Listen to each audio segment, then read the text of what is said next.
once again. This is your girl, Orime Karim. Welcome to the Quintessential Rebel Podcast. Have you missed us? Listen, I have a treat for you guys today. We are talking about two major topics, and these topics are relevant in our everyday lives. They're very important, and I'm pretty sure that we all deal with it in some way or the other, or you know somebody who is currently dealing with it. But before we dive into our topic for today, I have the distinct honor and privilege to introduce three phenomenal leaders in the community, three amazing people who are doing some amazing work in the community. And they are experts in the field that we'll be tackling today. Without further ado, they say ladies first. So I am going to introduce the very first lady to my left. She's a chief, you all. Chief Angela Brewer. You see this woman right here? She's a grandmother. Can you believe that?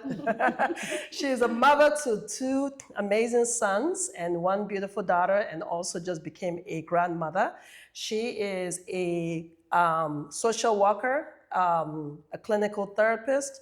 She is very active in the community. She is a Nigerian, and she's going to talk more about herself, but she is originally from Nigeria, and she's a community advocate and very active within our community, and a lot more.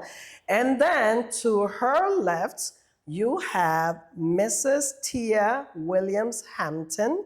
She is a licensed clinical social worker. She's also she's a licensed mental health therapist and owner of Attuned Counseling and Consulting LLC. For over 2 decades, she has served the Kentuckiana area in the field of mental health. Her clinical specializations include transactional analysis, parts work, and various trauma-based therapies. Teah's profession and purpose in partnering in the holistic process of connection, growth, and healing.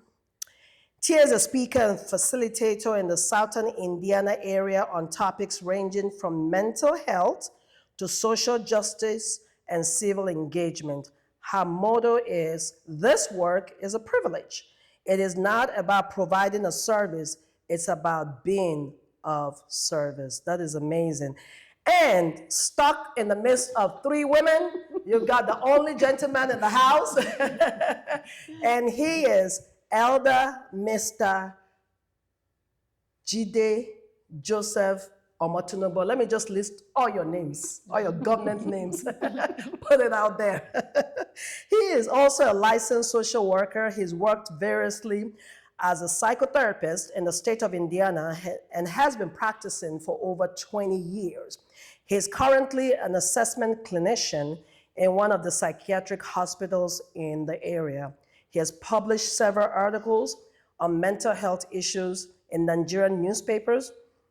He's a husband of one wife. That's what he said. He's a husband to one wife, beautiful woman, of course, who is also involved in church activities, community services, and he's a father to 3 grown children.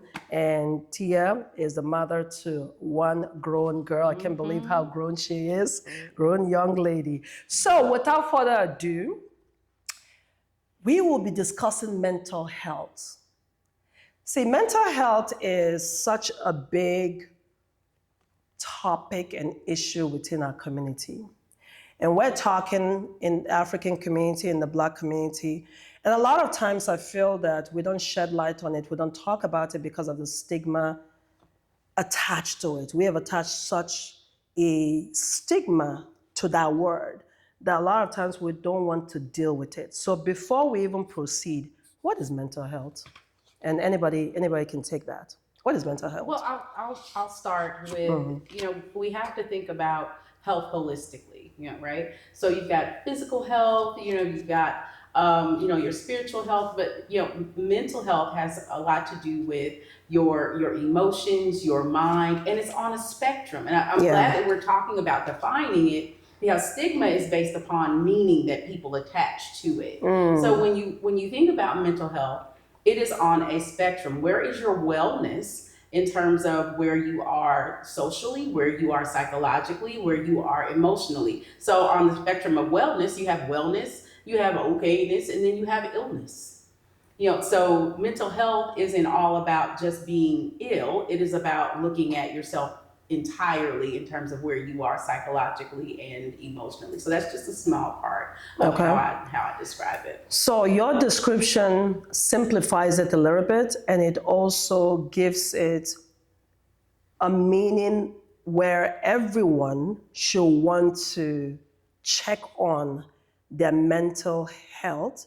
It makes it acceptable within the community. So why is it still such a stigma in the Black community, in the African community, is something that we don't want to address? Well, regarding that, mental health dating back to way back then, what do we do? When we have family members, when we have children that are either mentally or even intellectually sick and so on and so forth, what do? The society hit them, right? So that's where the stigma came from. This is something to be feared. It's unknown. We don't understand it. It's a shame. Actually, people shamed not just the individuals who are mentally ill or intellectually ill. They also shamed the family. Okay, families were shamed. So because of this, it is very, very hidden. Unlike your physical health, when people are physically sick, nobody hides that. We seek solution. And that was understood more and faster compared to mental health, because in mental health, you have people who believe they are well physically. They see themselves as well, but emotionally, psychologically, and otherwise, you find people doing bizarre and strange things. So if that is why you have that stigma. So if you go back to the origin, people fear mental health because it was not well understood. And mental health is always attributed to aggression, to demonic influences, and so on and so forth. So these are things to be feared. So that's why you have such a stigma compared to other types of health issues that we deal with. So, Mr. Omutinugbon, do you feel that, and it's a two-part question, do you feel that times have changed back in the day back home and even here, when people hear mental health, where their mind automatically shifts to? Do you think times have changed? That's number one. Number two question is, do you see a difference between the way we react to mental health back in Africa versus in the US? Yeah, of course. Let's go to Teah's definition. The most important aspect of our definition is not focusing on mental health being an illness, okay? Mental health is a wide spectrum, like she said. Unfortunately, the focus by lay people, is to just, if you hear mental health, it's about the illness, okay? So no one wants to talk about it, okay? Culturally, like you said, back home in Africa, most parts of Africa, no, I mean, the definition of mental health is different from the understanding in this culture. Okay? In our own part of the world, when you say someone is mentally ill, you see them running around on the streets, no care, no facility, nothing to care for them. And no one wants to associate with such a person. Okay? Let's leave aside for a while. I don't know if we're still going to talk about the role of government back home. But here, this environment, they care, the environment here, they care for mental health, they bring you in to let you know, hey, you are not alone, we're with you. So there's a world of difference between the way we react back home and the way we do the treatment here. Okay, if I tell someone back home, for example, that I work with mentally challenged people, they are their office, like, are you safe, kind of thing. They're going to bite you, they're going to kick you and do stuff like that. Whereas mental health issue is a day-to-day thing. We all have some form of mental issue, or either we want to talk about it or we don't want to talk about it. Each person has one form or elementary form of mental illness in us, no matter who you are. Okay, let's take it from there. You said each of us have one form or the other of mental health in us. Please elaborate on that. Okay. Because now some people start going with that. So will I wake up crazy tomorrow? What do you mean by that? Let me start on the premise that is not mental issue. So if you have a staircase, you are supposed to climb the step by step, one at a time. If you jump a stair and climb 2 steps, if you jump over one stair and you climb the stair and you are running, something is wrong with you. You are supposed to climb it one by one.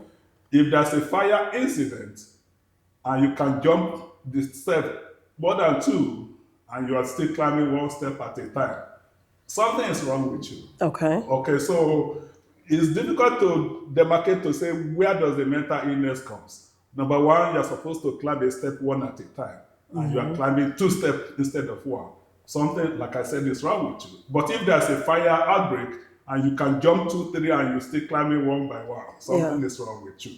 So in other words, it's a thin line between mental illness and what is normal or not, what is not normal.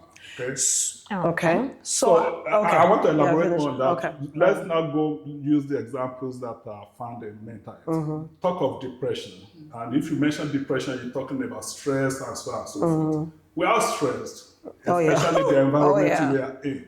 So what's the difference between being stressed and having depression? So when the stress is long term, you are dealing with it, you are unable to deal with it. Then it turns to depression. But it's normal to be stressful because of the way we live or run our lives here. So either you go to the hospital to be diagnosed with depression or not, you are dealing with something. We are all human. If you are dealing with anxiety, we are supposed to be anxious because we are flesh, okay? So there's nothing wrong in being anxious, but when the anxiety is affecting your day-to-day lifestyle, that's when it becomes a problem. So there's nothing wrong in being stressful, there's nothing wrong in being anxious, but when they're taking your life away from you, that's when it becomes. So do you think that, and this question goes to you, Teah, based on the definition you've given and elaborating on the topic itself, do you think that we ignore the signs and symptoms then?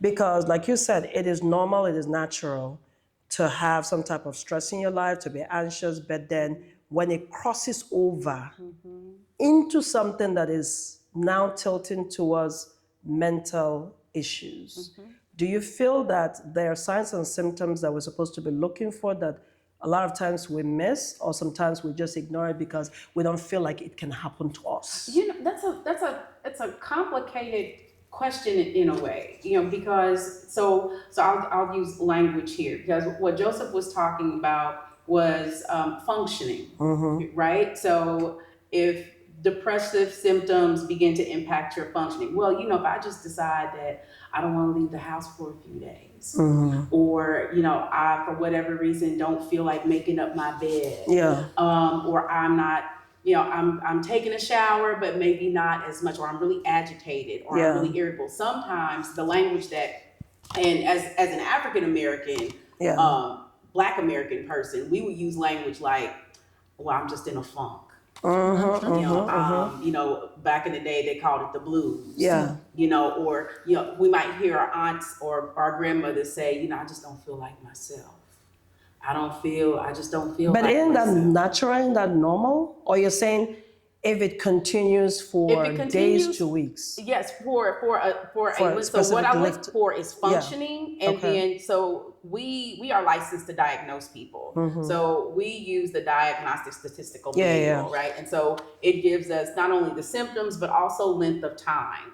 So, you know, if it's lasting for a few days and it lifts, or maybe it might be something situational, you know, then cool. But if it starts to last for like 2 weeks, even a week, I'm starting to like peek up and wonder what's going on. But 2 weeks of, you know, just these symptoms happening, that's when you really, really want to question wow, is something really going on with me that I need help or assistance for? And that's usually where stigma gets in the way, Yeah. because I don't want for somebody to think that there is something wrong with me. There's something happening to me, and I also don't want to be judged for that. That either I'm crazy, or that I'm being lazy, or I'm not strong enough, or I'm weak, or I can't handle it. So there's a whole lot that goes into that. But I think we are dismissive of symptoms, and sometimes the symptoms look different than what we think. With men, in particular, with depression, instead of maybe looking down, they might get more angry or more agitated than anything. Same thing with anxiety. So, but when you really sit down and start to talk about the things that are going on, the level of fear, that sometimes is occurring in their life, sometimes those symptoms can be normalized as that's just this person's personality, or they're always like that. So it just kind of takes a little deeper dive sometimes to figure that out. Yeah. And in terms of, you made a great point, as well as my elder Jide, about spectrum of, we on the spectrum, when we're talking about mental health, we've defined what mental health is, and what sometimes what mental health is, and what some of the situations, like we said, could trigger these mental health issues. Yeah. So some of them could also be physical health. When you begin to experience physical health challenges, which morphs into it. First and foremost, it comes as physical health, and then the mental health challenge part of it sets in, and that's where we have the depression. We have, of course, you have the depression, you have the anxiety that goes with it, you have the fear that paralyzes you from doing things, and so on and so forth. Then there comes within most people, or even for African Americans or Blacks, and that, of course, we have to be macho.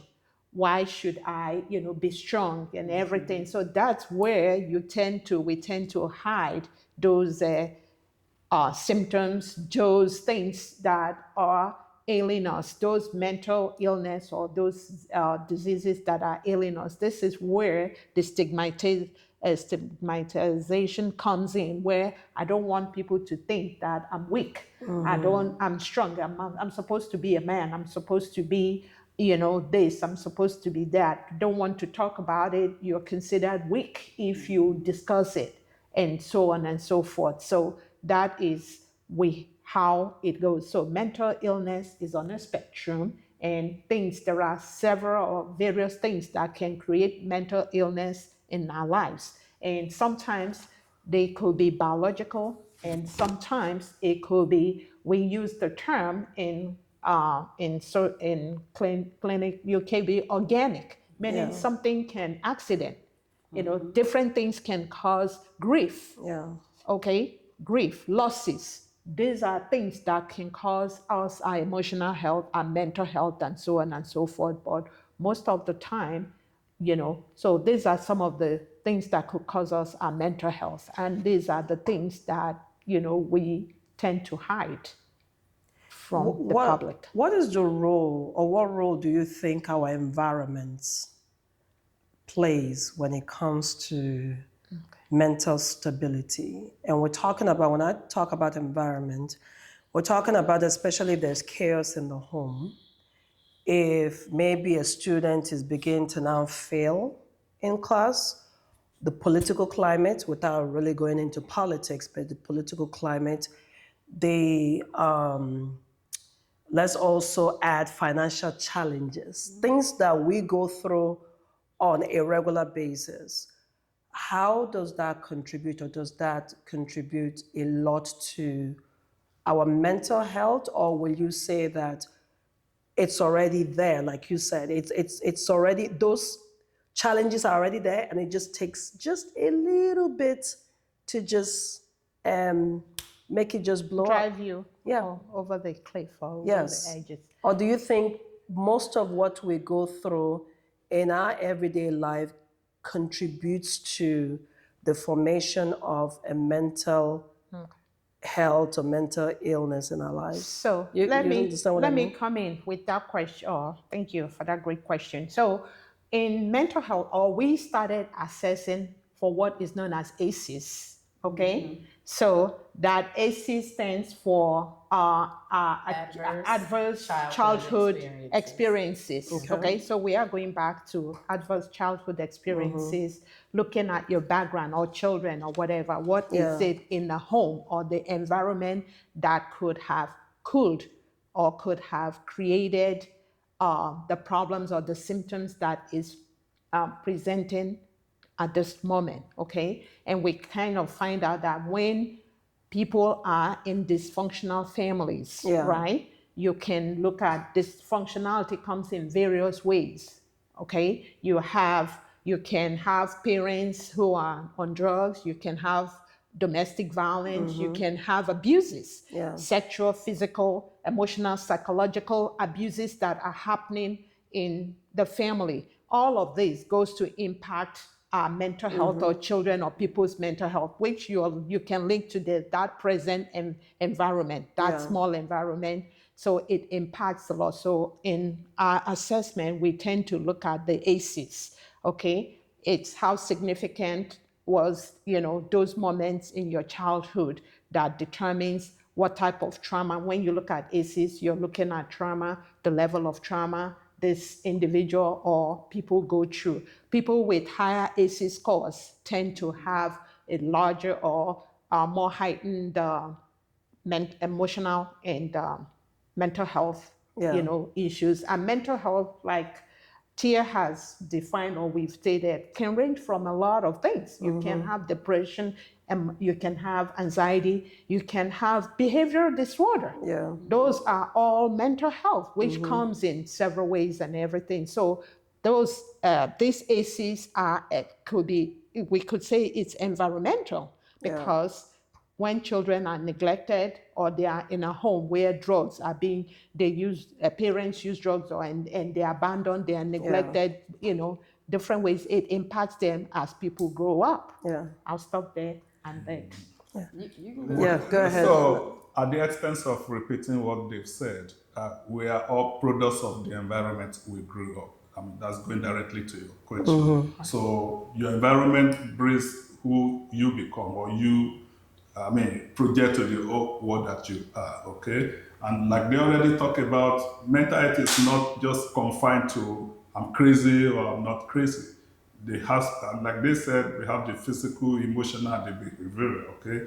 The physical can manifest in form of even headache. I know you're a medical person, it's just a symptom. Headache is a symptom of something, maybe based on what you are dealing with that is giving you headache. The emotional part of it too, inability to fall asleep and all this stuff. These are mental health issues, but they can also be physical health issues. So it's not all behavioral symptoms that can be classified as mental health. It could be medical issue. Okay, and there's the behavioral aspect of it. That's when you are treating it on your own without consulting with a professional. Like if you are using drug, you are not just using drug in a vacuum. You are using it to treat a symptom, which in itself is a problem. So that's why we classify the mental issue to physical, emotional, and behavioral. So that's why you need to consult with a therapist so they can make money. So they know how to deal with that's part of it. So a question that comes to mind, and these are true cases, true life situations. What do you say to those who are either going through some, not just mental health, they had behavioral, clinically diagnosed mental health issues like schizophrenia, depression, clinical depression, who, because of the side effects they get from their medications, refuse to be compliant with the medications? Because we see that a lot. And now we do acknowledge that there are side effects with these medications. And so there are those who, because of those major side effects, they have their medication sitting there and they refuse to be compliant. But of course, they're still dealing with these mental issues because, yes, medication does help, and a lot of other forms of therapy helps. What do you say to that person? Oh, that's really tough, especially as, and I don't know about any other discipline, but in terms of where we are ethically.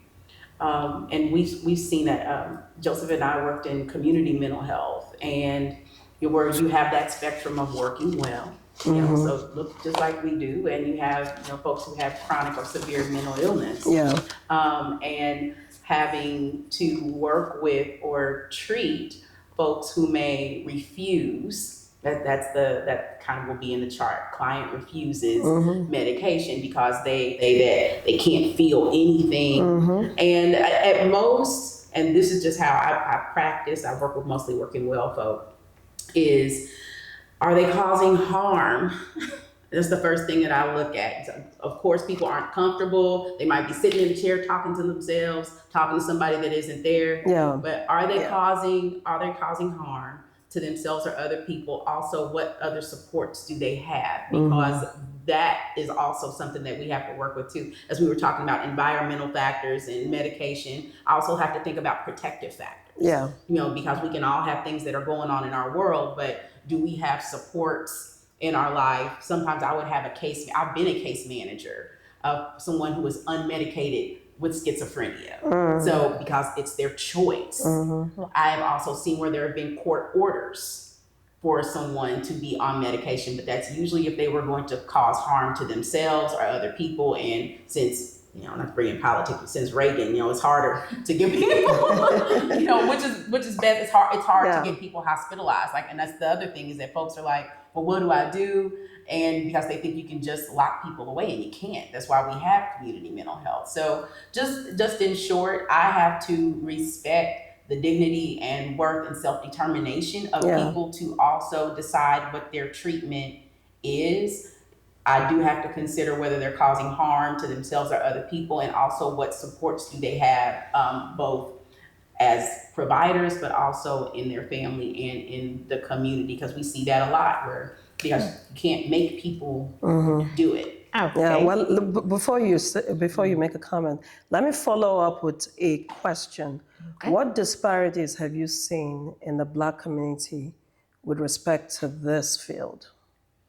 To mental health? Oh, wow.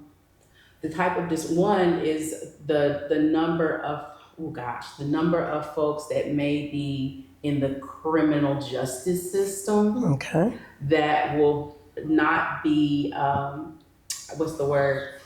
of sent to a direction where they can get treatment. They will be sent to be criminalized instead. And criminalized. I mean, the big ones, we saw that most evident with the opioid epidemic, and in comparison to the crack epidemic that happened, everybody was criminalized. They were criminalized, but it wasn't until when we moved it up with the opioid epidemic, it wasn't necessarily tons of Black people dying from that. It was predominantly, and it's not only, but predominantly white people, and also folks of higher economic status. So the value of a person, and especially is wrapped up in. Yeah, I mean, we have to go there. We have to have this type of topics, this type of conversations. I actually have a practical example. Yes, okay. When we were working in the same agency, I had two people, one Caucasian, one Black, got ordered for mental health treatment.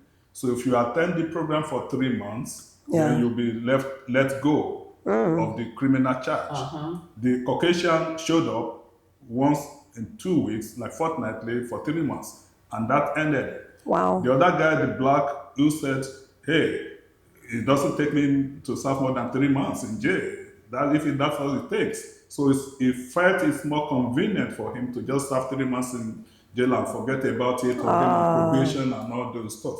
And he forgot, and I tried to explain to him, this is going to be on your record forever, okay? So why don't you just show up once in 2 weeks, and for 3 months, you are done with it. He said he would rather just go to jail. So that's the complete opposite of the comment that you made of the experience that you have or what you've seen happen within the community. Yeah, so you can get someone who makes an individual choice. Because what's their value of going into mental health too. But then you also have what is systemic as well, and so you have to speak to both of those. He made a choice, but there are plenty who don't get that choice, who don't get that option. Yeah. Okay. Is that, do you have any other that you've seen, any experiences that you've had so far when it comes to the disparities that exist within our community? So if you're looking at diagnostics, Black folks are quick. A lot of clinicians are quick to diagnose Black folks with antisocial disorder.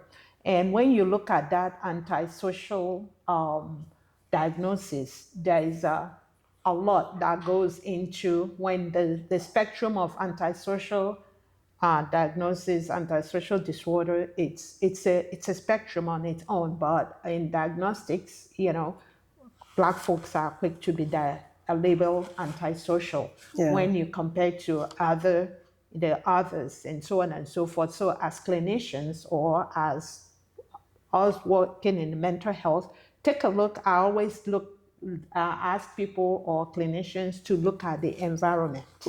This person is coming from. What is it in the environment that could have caused this behavior? Because antisocial behavior, it could be very, very environmental. Okay, for a lot of folks, it could be very environmental, and it could be a personality disorder too. So, and so on and so forth. So diagnosis is also that. And when you talk about what the resources that are available, it's also very, very, sometimes it is also limiting. And that was going to be my next question. Very, very limited. The resources, and everything. So the resources and advocacy.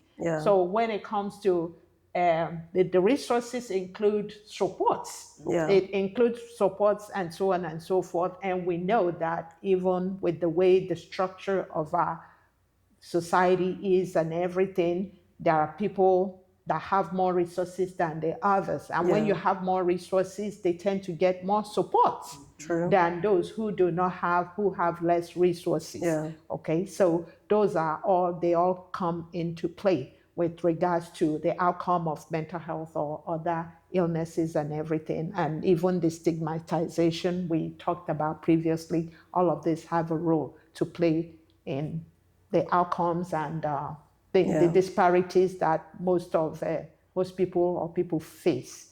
And I'm sorry, I just want to speak to something that you said too. Part of it is looking at historically and systemically that lack of trust. Because you're exactly right. I worked at it was a small home for boys, and I could look at 12 different reports, and all of them diagnose them as antisocial.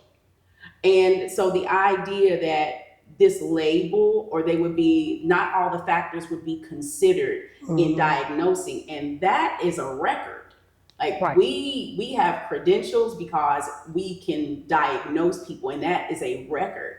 So a lot of this has to do with lack of trust in the system, and also there have been abuses in the system. So there are many factors that contribute to disparities, or not seeing as many people of color or Black folks in mental health settings. This topic we cannot exhaust this in one day. This is part one. There is so much to talk about as it relates to mental health within our communities. But I'm going to ask one final question, because like I said, we cannot exhaust this topic. There's so much to talk about. But if you were to give one advice to African men about, let's make that 3 instead of 1. As it relates to mental health, as it relates to even our children, our boys, what would that be? Let them know that mental health is real. It's just like having any medical issue. You don't have to feel stigmatized that you are diagnosed with something. Yeah. I hate labeling people that, hey, you have bipolar, you have schizophrenia. It's just like saying you have headache, you have backache, you have all these things. They are real, so we don't need to run away from it. Yeah. I want to let them know, hey, seek professional advice. You can see your therapist, you can see psychiatrist for medication evaluation. I'm encouraging you to take your medication if you are, prescribed with medication. If this one doesn't work for you, if the symptoms still persist, they can give you a different medication. Everyone can have mental health challenge. Again, it's not a cause. It's not the way something you can pray over, like we say in our culture, over.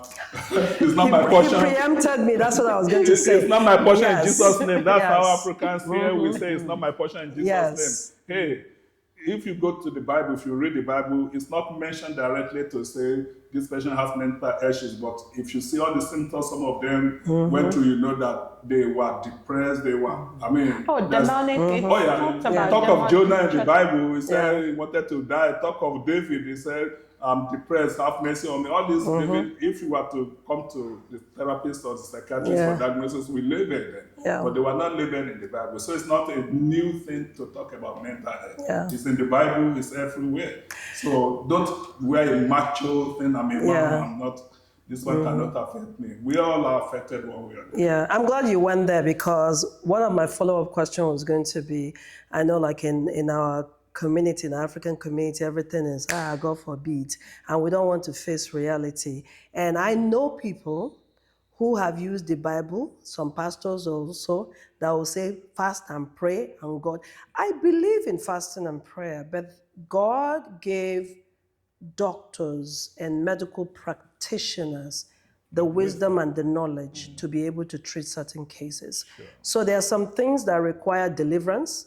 There are some things that require prayer and fasting. There are some things that require you going to the hospital to go see a medical professional. So I'm glad you tackled that. I mean, if you say your prayer is answered, it's not like God coming from heaven, divine. I believe in divine stuff, but you have your own role to play. Yes. And the divine intervention is for God to send someone who knows about it to you so that you can get what you need. Exactly. Yeah. Okay. So this question is directed to both of you. As mothers, and eventually will become grandmothers. But let's stop as mothers and women. We deal with so much. We're not saying men don't deal with a lot, but we deal with the fact that as a woman, as a mother, your role involves the whole family. You have to worry about giving birth, even carrying a baby in and of itself. There's some women that go through depression, even after the baby is born, postpartum depression. So as women, our roles been so different from men. There are a lot of things that we take on. There's so much responsibility that we take on. And if we don't learn to fill our empty cup, depression can set in, anxiety can set in, so many other things can creep in, and we are so busy taking care of the family that we don't even pay attention. How do we, as women, as mothers, ensure that we're taking care of our health, of ourselves, our mental health, to not get so stressed to the point that we now begin to have to deal with the mental challenges that we talked about?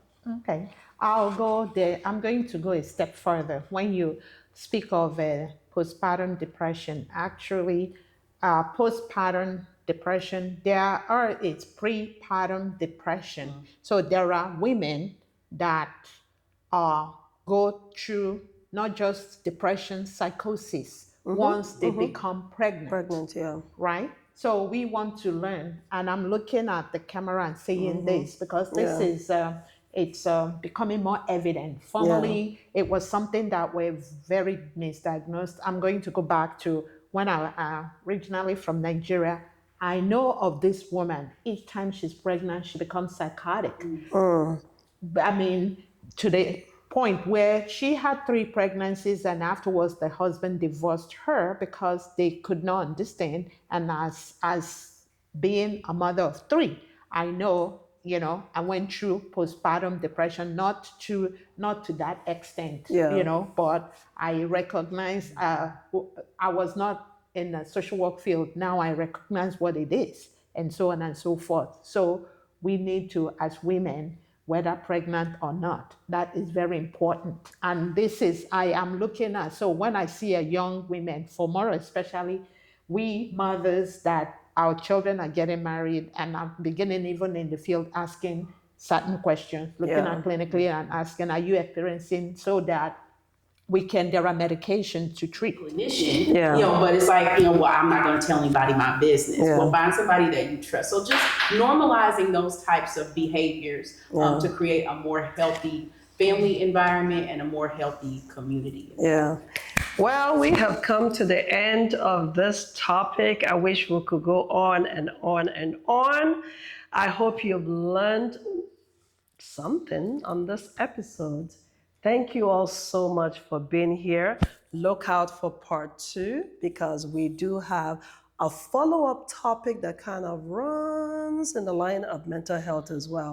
So again, this is Oreme Karim, your quintessential rebel. Thank you for joining us on this episode. See you all on the next one.